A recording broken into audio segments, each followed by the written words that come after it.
July 31st, 1979. Albuquerque, New Mexico.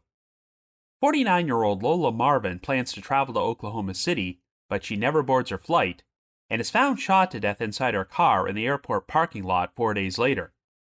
In September of 1984, Lola's 55-year-old husband, Robert Marvin, disappears after visiting his new fiancée in Moab, Utah, and his abandoned car is eventually discovered in an Albuquerque parking lot. Investigators explore the possibility that the two cases are connected, but even though an anonymous caller shares the identity of Lola's alleged killer, her murder is never solved and Robert is never found. After that, the trail went cold.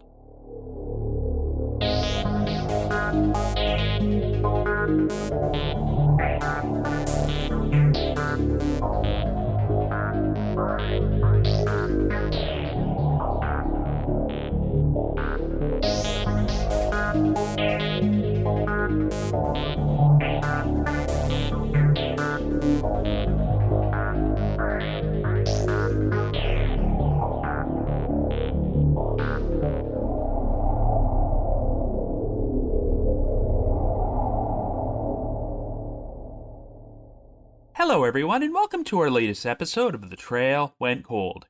I'm your host Robin Werder, and this week we're going to be covering the story of a married couple which is technically two mysteries rolled into one: the 1979 murder of Lola Marvin and the subsequent 1984 disappearance of her husband, Robert Marvin. Of course, there's always been speculation that these two mysteries are related to each other, but neither of them have been solved. At the time Lola Marvin was murdered, she was living with her husband in Albuquerque, New Mexico, and while he was away on a business trip to Canada, Lola made plans to travel to Oklahoma City. But even though she apparently drove to the airport to catch her flight and pulled into the parking lot, someone fatally shot her in the front seat of her car. In the years following his wife's murder, Robert Marvin became engaged to another woman who lived in Moab, Utah, and after paying her a visit there in September of 1984, Robert vanished without a trace before his abandoned car was found in downtown Albuquerque nearly 4 weeks later. Lola and Robert left behind two sons, who uncovered some odd clues which only raised more questions than they answered. At one point, an anonymous caller contacted the police and shared the identity of Lola's killer, but even though some evidence was uncovered which apparently supported this person's involvement, it was not enough to build a case against them. To this day, investigators have never publicly revealed who this alleged killer was, though as we're going to talk about later on in this episode, you will find some uncorroborated allegations online. Unfortunately, even though this is a very unique and intriguing story, all media coverage of it pretty much ground to a halt 40 years ago, and there's very limited information available. But I once again have to give a shout out to Heather Groutman, who featured these cases in an article published earlier this year at her website, lostandfoundblogs.com, and this turned out to be such a rabbit hole that I knew I had to put together an episode about it. Anyway, before we get started, just a quick reminder that The Trail Went Cold is a weekly podcast, which is currently available for download on several platforms, including Apple Podcasts, Spotify, Amazon Music, YouTube Music, Podcast Addict, and more. So if you like this podcast, be sure to subscribe to it, and please leave us a rating or review on any of those sites to help spread the word and garner us more exposure. The Trail Went Cold is on Patreon, so if you would like to learn how to support the show, please visit our page at patreon.com/thetrailwentcold. For as little as $1 a month, you can garner access to exclusive rewards, including stickers and thank you cards, early access to episodes, and bonus content, as our Patreon page has nearly 90 exclusive bonus episodes in our archives, which are not available on a regular feed. So with all that out of the way, let us now explore the bizarre saga of Lola and Robert Marvin.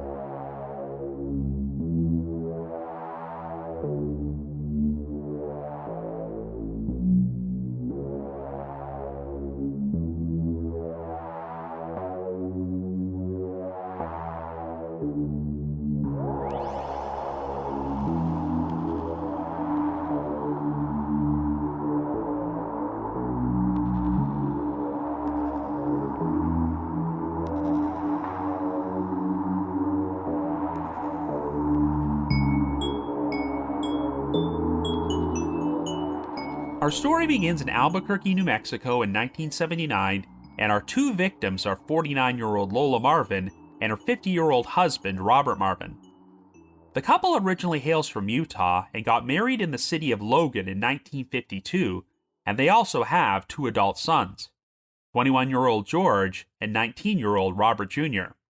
There seem to be differing accounts about how long the Marvins have lived in Albuquerque, as Lola's obituary stated that they had been there 8 years, while other sources say they lived there less than 5 months.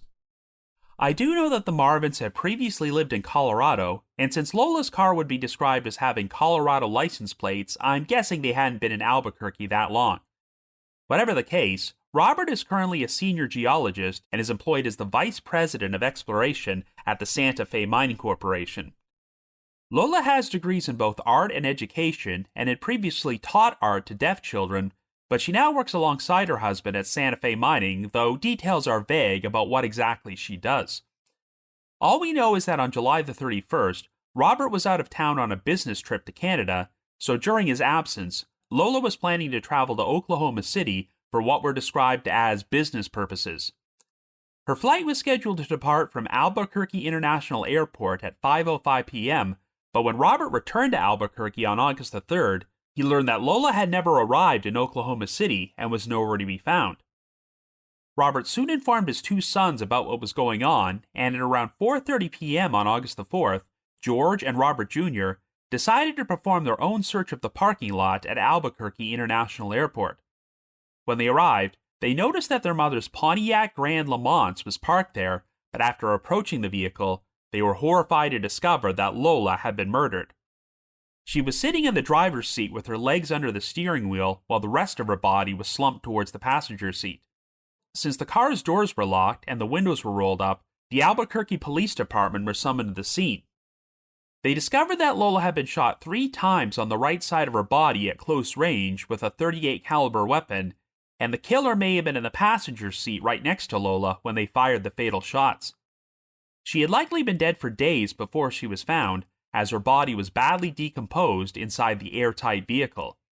A priest was actually called to the scene to administer last rites before Lola's body was removed from the car, and she would eventually be brought back to Utah and laid to rest at Larkin Sunset Garden Cemetery in Sandy.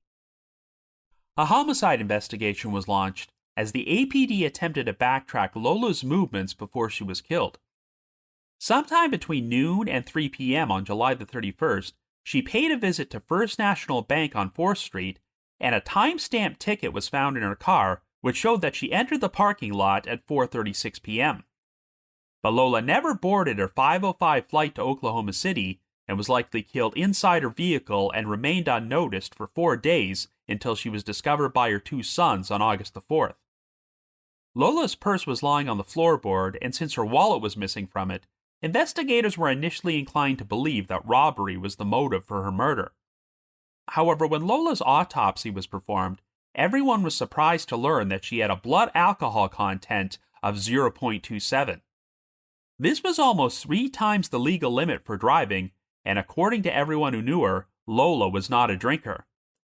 Even though Robert was supposedly out of the country on the date his wife was murdered, he was looked at as a potential suspect for a time by investigators, but it's unclear how thoroughly they vetted his alibi.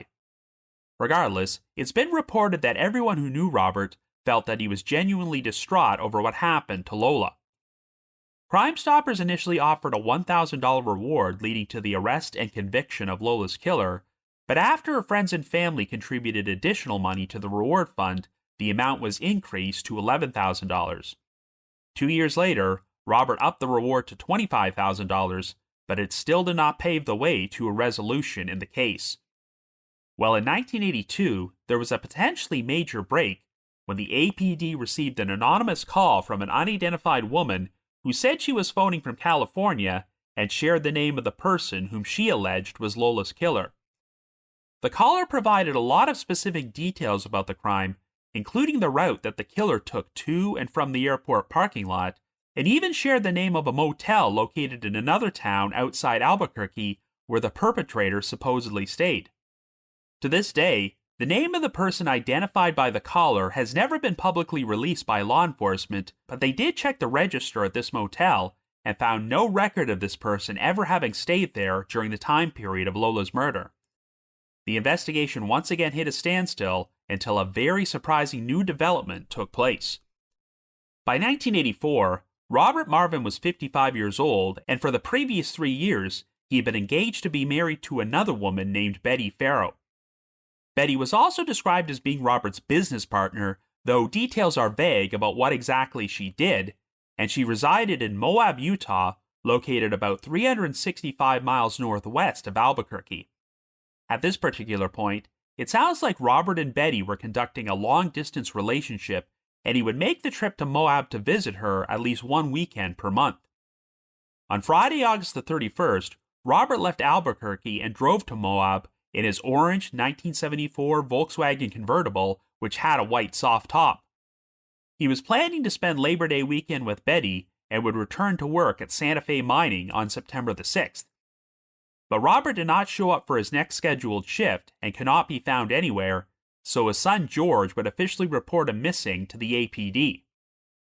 When Betty was questioned, she claimed that Robert left her apartment in Moab sometime between 9:30 and 10 a.m. on the morning of Monday, September the 3rd, which happened to be Labor Day, and was planning to drive to either Telluride or Durango, Colorado in order to look at condos. She last saw Robert driving towards a gas station in his convertible, but maintained that she had no idea what happened to him after that. However, Betty also revealed that Robert had become dissatisfied with his life and would use such excuses as business trips and dance lessons in order to get out of the house. Betty also claimed that in the week prior to his disappearance, Robert had cashed in more than $20,000 in stock for the energy company, Kerr McGee, which made her wonder if he might have decided to take off voluntarily. Robert's family, friends, and co-workers had a hard time believing this, as they painted him as a hard worker and honest person who did not seem to have any noticeable problems in his personal life.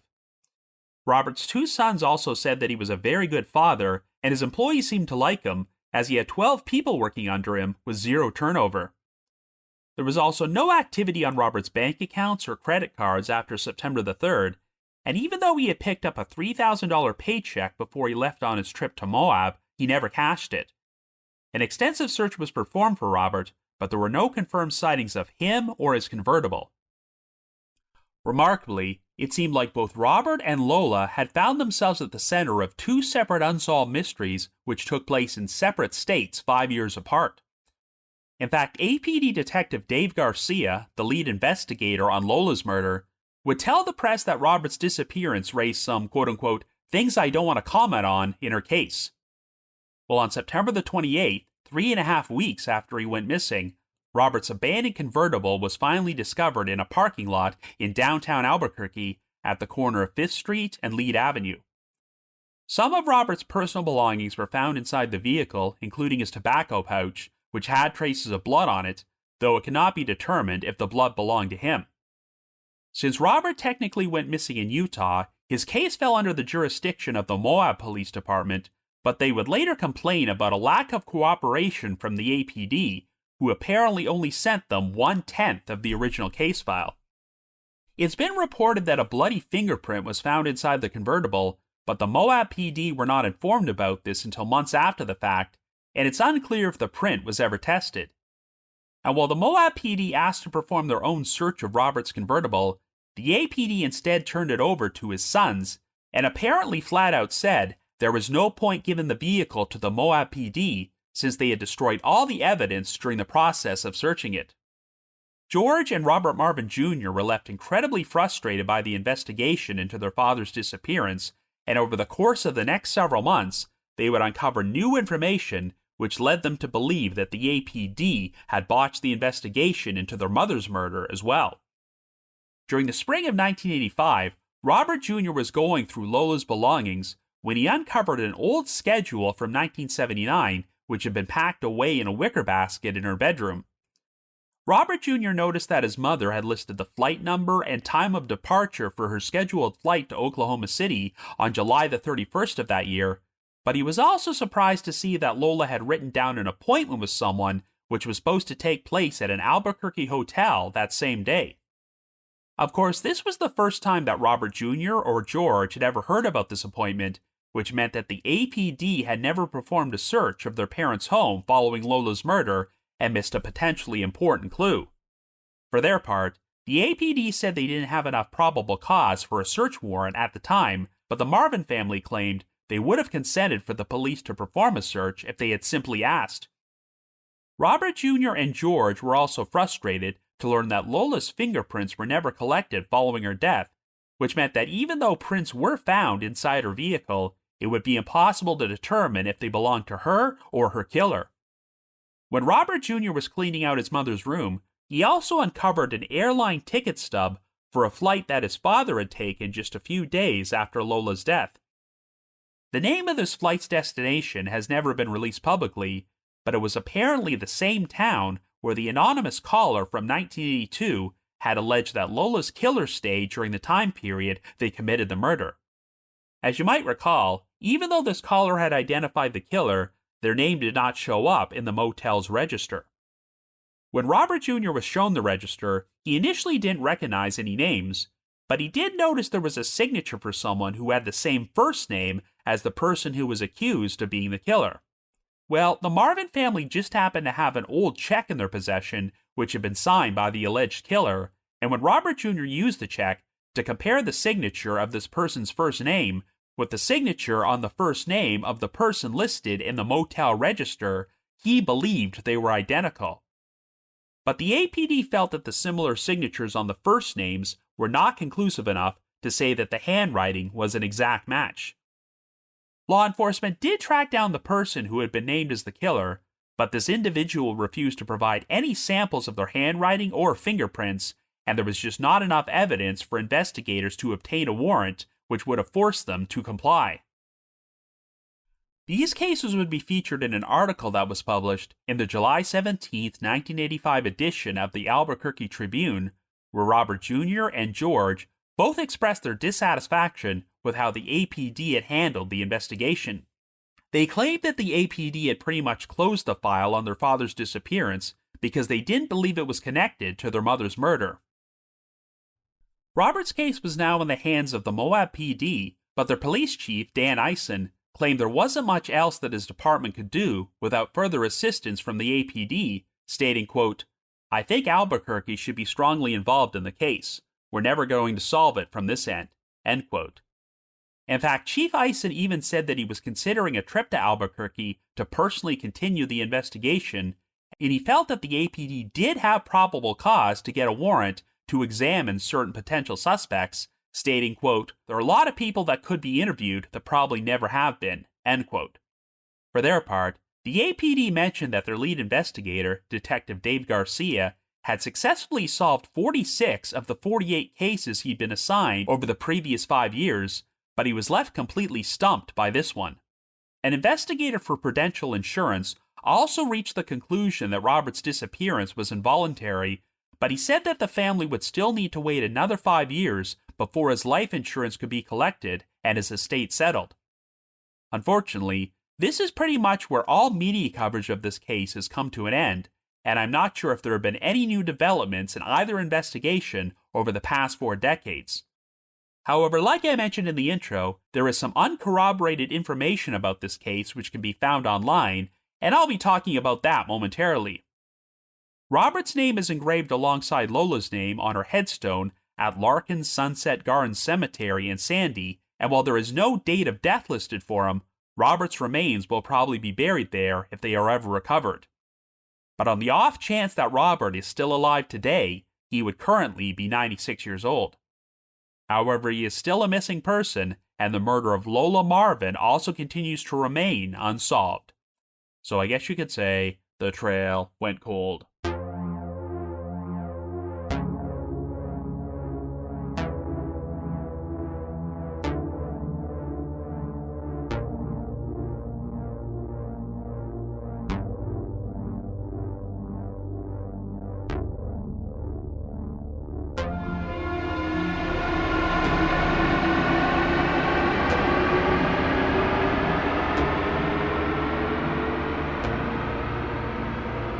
So needless to say, one of the most frustrating things about doing this podcast is when you learn about a very intriguing story just like this one, but there's only a limited amount of information available. Like I just mentioned, the last time the murder of Lola Marvin or the disappearance of Robert Marvin seemed to get any coverage in the media was all the way back in 1985. Both cases then proceeded to fade into obscurity, though Robert's disappearance is listed on missing persons websites like the Charlie Project and the Doe Network, and of course, an article about this entire story was published earlier this year at lostandfoundblogs.com. This is not the only case I've seen where one half of a couple was murdered while the other went missing, and it's unclear if the two events are connected or if the missing spouse might have been complicit in the death of their other half. I think the closest parallel I can make to this case is the story of Hugh and Diane Harlan, which I covered on episode number 315 of The Trail Went Cold 2.5 years ago. As a brief recap, Diane Harlan was murdered in Morro Bay, California in October of 1982, and her very eccentric husband, Hugh Harlan, was considered to be a potential suspect, but he vanished without a trace 4 years later after his abandoned pickup truck was found by the side of the highway. To this day, Diane's murder has never been solved, Hugh has never been found, and no one knows if these two separate events are connected or just a very unusual coincidence. The same logic applies to this case, as Robert Marvin went missing 5 years after his wife Lola Marvin was murdered, and much like Hugh Harlan, his vehicle was found abandoned. However, the problem with analyzing this case is not only is there a limited amount of information available, but it's obvious that law enforcement has withheld certain details from the public. For instance, it's been reported that Robert was away on a business trip in Canada on the day that Lola was killed, and while you'd assume this might rule him out as a suspect, investigators have never officially confirmed this or addressed the possibility of Robert hiring someone to murder his wife while he was out of town. This is also a case where the police got an anonymous phone call from someone who flat out named Lola's killer, but since they did not find enough evidence to corroborate this, they have never revealed this person's name. Well, before we move any further, I suppose now would be a good time to discuss a post which was made on a Facebook page for Cold Case Coalition, a nonprofit organization based out of Utah. This post was made in August of 2021 and shared a lot of new information which has never been corroborated by any other sources, so I'm going to provide a word-for-word transcript. Quote, "One parent murdered, one disappeared. In July of 1979, 49-year-old Lola Adamson Marvin was found dead behind the wheel of her car at the Albuquerque, New Mexico airport. Someone had shot her 3 times with a .38 from the passenger side of the vehicle. Lola was from Salt Lake City, having moved to Albuquerque with her family less than 5 months earlier. Her husband, Robert Gale Marvin, a geologist, was reportedly on a business trip to Canada at the time of Lola's murder. Robert was having an affair with Betty Farrow of Moab, Utah. Albuquerque police strongly believed that Farrow had killed Lola, so strongly, in fact, that they did very little investigation. Their report is only a few pages long. After the murder, Betty ended up with Lola's car. The following year, a burglar broke into Betty's home and stole property, including a Charter Arms .38. It was never recovered or compared to Lola's case. In 1984, Robert traveled to Moab to visit Betty. They had had a business-related argument, she reported, but nothing unusual. Robert left her house on the morning of September the 3rd and drove to a nearby gas station. He was never seen again. On October the 3rd, 1984, Robert's car was found. It had been parked in Albuquerque since shortly after his disappearance. Blood was found, but at the time, there was no way to confirm that it was Robert's. Police received a tip that Betty had inquired about flights out of Albuquerque. If true, this would be consistent with driving Robert's car to Albuquerque and arranging a way home. There was also an unconfirmed report that Betty had Robert's suitcase after the disappearance. Despite efforts by Robert's sister and others, neither Robert's nor Lola's cases were ever solved." End quote. Okay, so of course I'll once again add the disclaimer that many of these new details I just shared with you have never been corroborated by any other sources, and all attempts to contact Cold Case Coalition and find out where they learned this information were unsuccessful. However, the Facebook post did appear to contain photos of excerpts from the original police report, and they mentioned the report only being a few pages long, so perhaps this is where they learned all these suspicious allegations about Betty Farrow. if you search through the newspaper archives, Lola's murder got very little coverage when it originally happened in 1979, but it returned to the spotlight after Robert went missing 5 years later. However, none of the coverage mentions Robert and Betty having an affair at the time of Lola's murder, or Betty being considered a possible suspect. At the time Robert went missing in 1984, it was reported that he and Betty had been engaged for 3 years, but that doesn't preclude the possibility of them being involved long before that. And obviously, if Betty was actually under suspicion for the murder, Robert either didn't know or he didn't care because he agreed to become engaged to her. Regardless of whether or not these allegations are true, they do make you realize that Betty is the sole source on a number of details surrounding Robert's disappearance, as she claimed that when he drove away from her apartment in Moab on September the 3rd, he was planning to travel to Telluride or Durango, Colorado in order to look at condos, though he obviously never made it there.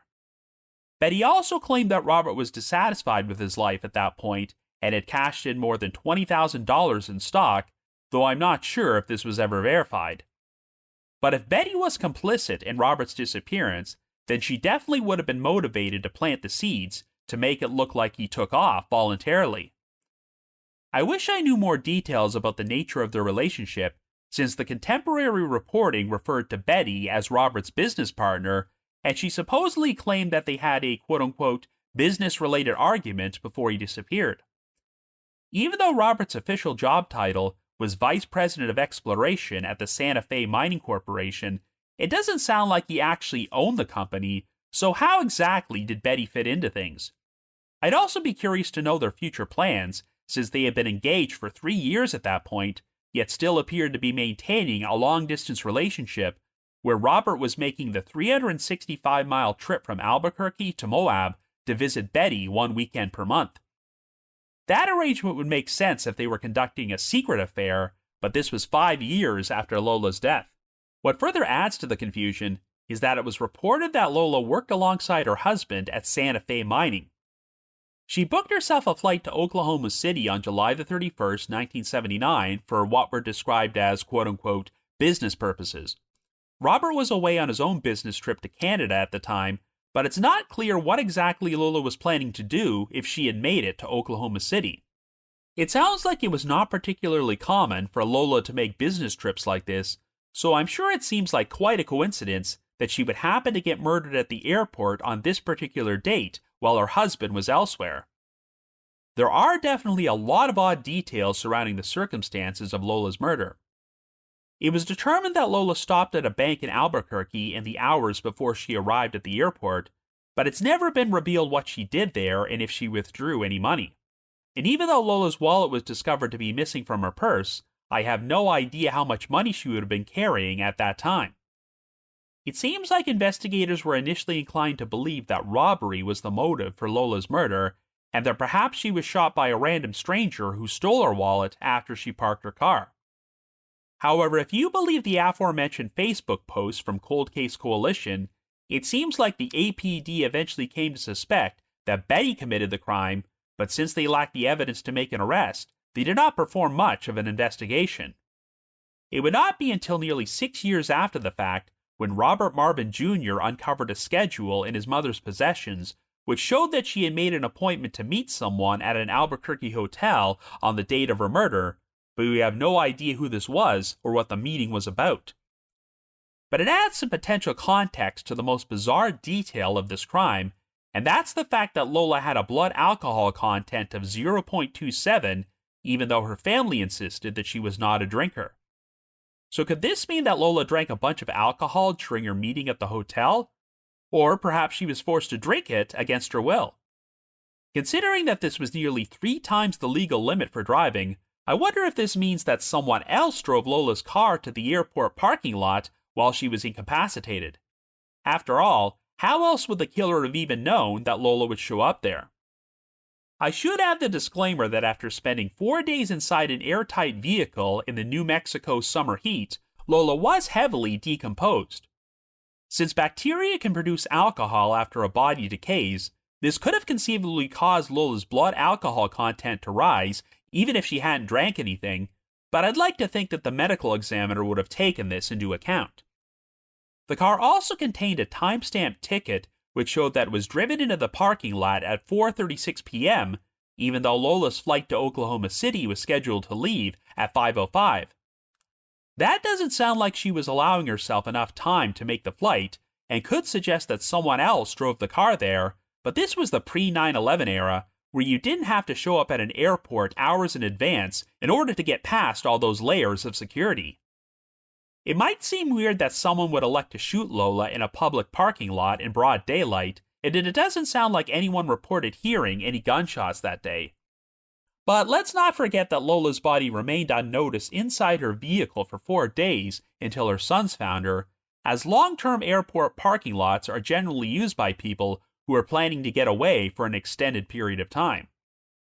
All that being said, I've seen numerous cases in which a missing person's vehicle is abandoned at the airport in order to give off the false impression that the victim boarded a flight and disappeared voluntarily, but it's not often when a victim is actually murdered there.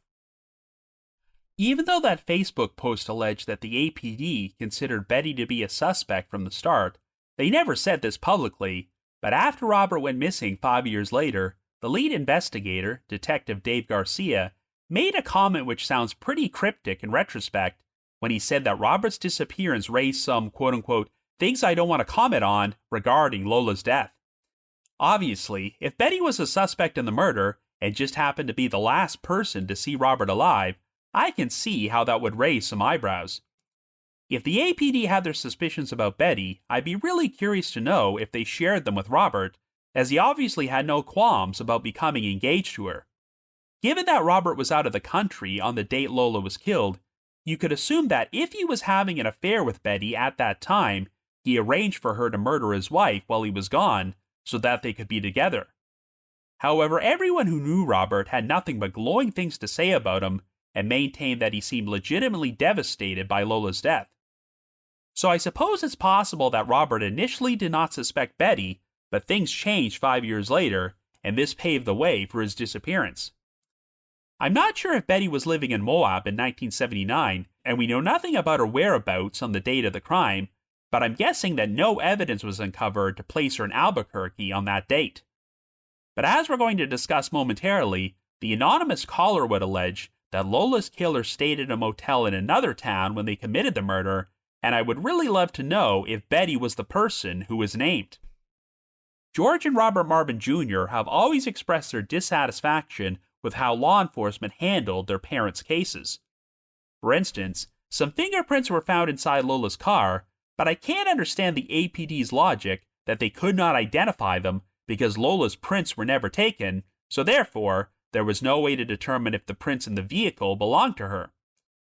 But given that Lola's prints obviously would have been inside her house, wouldn't the obvious solution have been to collect them from there and compare them to the prints in the car? A search was never performed of the Marvin residence, which is why key pieces of evidence were not found there until years after the fact, and while the APD said they did not have enough probable cause to obtain a warrant, the Marvin family said they would have consented to a search if the police simply asked. Well, in spite of what they said, I'm guessing that Robert was technically the only one who could have granted permission, and if he was complicit in Lola's murder, he might have been reluctant to do so. But still, did the APD even ask him?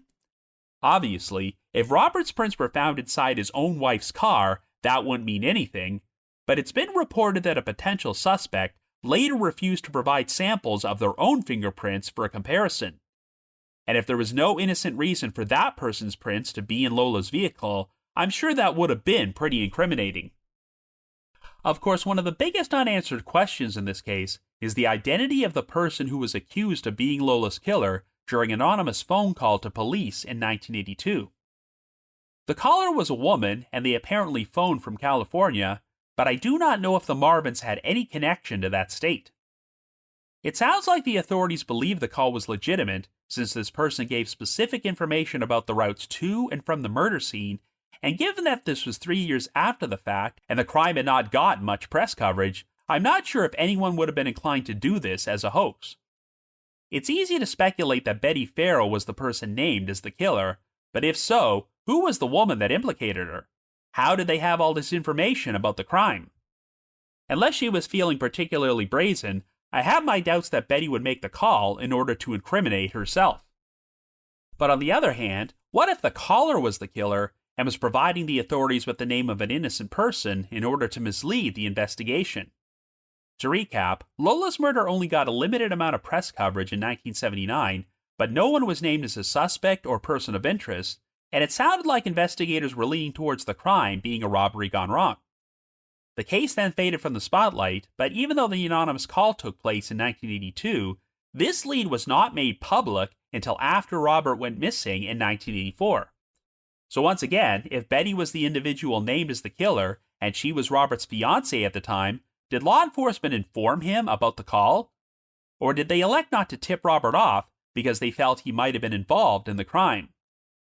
The big piece of evidence which might implicate Robert is the fact that the caller alleged that the perpetrator stayed at a specific motel located in another town outside Albuquerque, and Robert Jr. would later uncover an airline ticket stub which showed that his father took a flight to this same town only a few days after Lola's murder.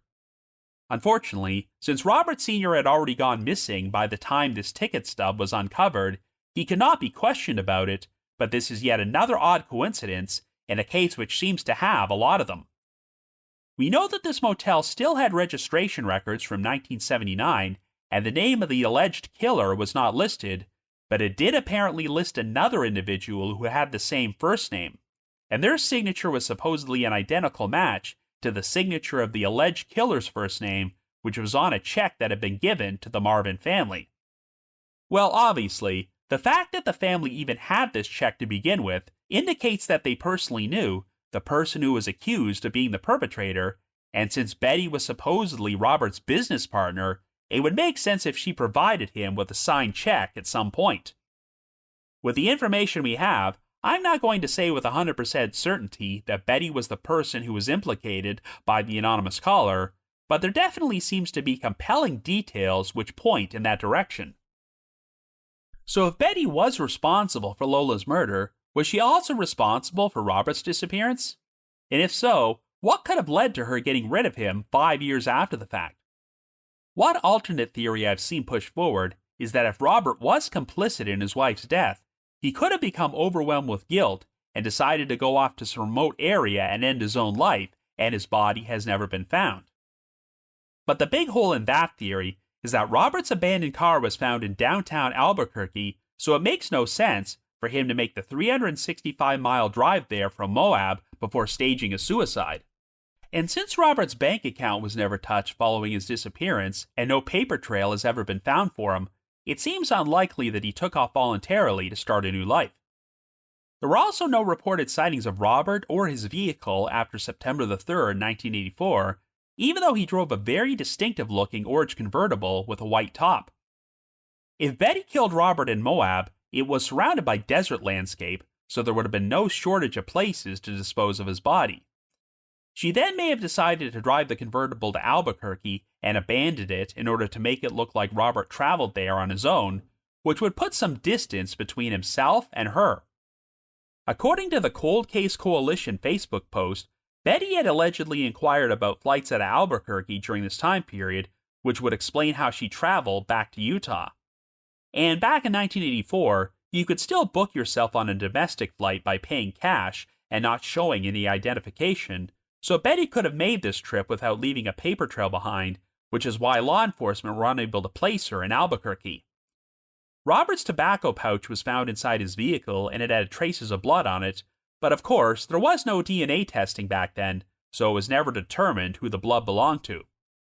But it blows my mind that when the Moab Police Department asked to perform their own search of the convertible, they learned that it had been returned to Robert's sons, and the APD apparently flat out said that they had destroyed all the evidence during the process of searching it. This means that if there was any evidence placing Betty or any other potential suspects in the vehicle, it may have been rendered useless. Indeed, one of the most frustrating aspects of the whole case is that since Robert was last confirmed to be alive in Moab, his disappearance is technically under the jurisdiction of their police department, but his car was found in Albuquerque, and the APD was not exactly forthcoming about sharing evidence. For instance, a bloody fingerprint was found inside the convertible, but it was not turned over to the Moab PD for months. I'm assuming it was never matched to anyone, but again, it's been reported that there was at least one potential suspect who refused to turn over samples of their own fingerprints, and the authorities lacked the evidence to obtain a warrant forcing this person to comply. Theoretically, it would not be unusual to find Betty's prints inside Robert's car since she was his fiancée, but a bloody fingerprint is another story. It's kind of a catch-22 because the Moab PD acknowledged that they had virtually no evidence to work with on their end and felt they would have a difficult time solving Robert's disappearance unless the APD was more forthcoming with them. If Robert's killer went to the trouble of making a lengthy drive to Albuquerque to abandon his car there for the purpose of causing potential jurisdictional issues and muddying the investigation, then they certainly succeeded, since there hasn't been any new developments in this case in 4 decades. So are Lola's murder and Robert's disappearance connected? Well, even though it sounds like the APD were initially inclined to believe no, I am inclined to believe yes. If I was basing my opinion solely on the information which has been shared by the media, I might feel differently, but even though the Cold Case Coalition post which implicates Betty Farrow has not been corroborated by any official sources, the information it provided does ring true and helps put some of the pieces of this puzzle together.